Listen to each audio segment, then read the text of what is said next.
As Russian forces move away from Kyiv, some refugees have started to return home. President Zelensky says his country is preparing for the expected Russian offensive in the east. Andrew Dimbert tonight has the latest. The death toll continues to rise from Friday's attack on a train station in eastern Ukraine. At least 57 people killed, including children. Another 109 hurt. This blood-soaked stuffed animal left behind after the attack is being collected by police. They plan to send it to the United Nations as evidence of war crimes by Russia. Ukrainian officials say more than 4,500 Ukrainians fled the country through humanitarian corridors over the weekend. The UN says more than 4.5 million refugees have fled Ukraine since the war began in February. But this weekend, 23,000 returned home voluntarily as Russian troops move away from western Ukraine. Pulling out of Kyiv doesn't mean that the war is over.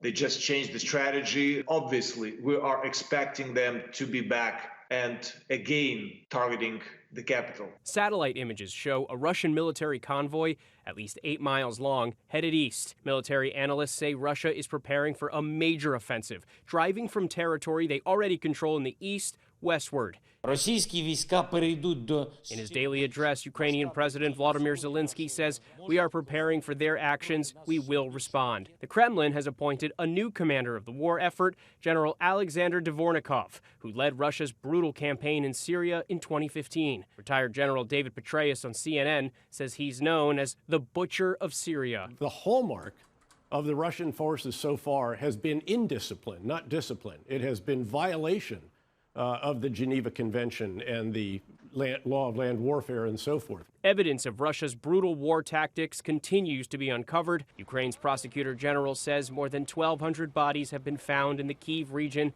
since the war began. Andrew Dimbert, ABC News, New York.